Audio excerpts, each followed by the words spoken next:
প্রথমবারের মতো আইপিএল খেলতে গিয়ে বাজিমাত করেন মুস্তাফিজুর রহমান। নবম আসরে সানরাইজার্স হায়দ্রাবাদের হয়ে বল হাতে আলো ছড়িয়েছেন প্রায় প্রতিটি ম্যাচেই। কাটা স্লোয়ার ইয়র্কারের সংমিশ্রণে দুর্দান্ত বোলিং করে সুনাম কুড়িয়েছেন, জয় করেছেন দর্শকদের মনও। চলতি মৌসুমে আইপিএলে হায়দ্রাবাদ শিবিরে যোগ দিয়ে প্রথম ম্যাচেই মাঠে নামেন মুস্তাফিজ। ওই ম্যাচে নামের প্রতি সুবিচার করতে পারেননি বাঁহাতি এই তারকা ক্রিকেটার, ভক্তদের করেন হতাশ। কাটার মাস্টারের শুরুটাই হয়েছিল বাজেভাবে। প্রথম ওভারে দিলেন ১৯ রান, নিজের দ্বিতীয় ওভারে খরচ করেন ১১ রান, আর তৃতীয় ওভারের প্রথম ৪ বলে দেন ৪ রান। জয়ের জন্য অবশ্য ওই ৪ রানেই দরকার ছিল মুম্বাইয়ের। সব মিলিয়ে ২.৪ ওভার বল হাত ঘুরিয়ে ৩৪ রান দিয়ে মুস্তাফিজ ছিলেন উইকেট শূন্য। আর এ কারণেই পরের ম্যাচগুলোতে আর জায়গা পাননি এই তারকা।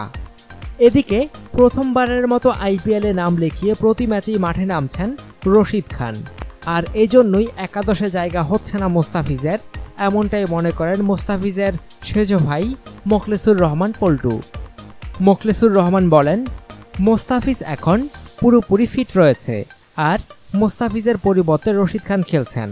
তিনিও প্রতিটি ম্যাচ ভালো করছেন, এজন্যই দলের বাইরে রাখা হয়েছে মুস্তাফিজকে। তবে এটা নিয়ে মুস্তাফিজের কোনো রূপ মন খারাপ নেই। আগামী ২২ তারিখের ম্যাচেও টিম ম্যানেজমেন্ট খেলাবে কিনা সেটাও এখনও নিশ্চিত নয়।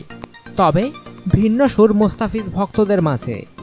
মুস্তাফিজকে মাঠে না দেখে ভক্তদের মন খারাপ। সাতক্ষীরা সরকারি কলেজের ব্যবস্থাপনা বিভাগের ২য় বর্ষের ছাত্র মোহাম্মদ সোহাগ বলেন, মুস্তাফিজকে মাঠে দেখতে না পেয়ে আমরা হতাশ। অনুগ্রহপূর্বক সংবাদটি শেয়ার করুন এবং খেলাধুলার সর্বশেষ খবর জানতে স্পোর্টস লাইট সাবস্ক্রাইব করে রাখুন। ধন্যবাদ।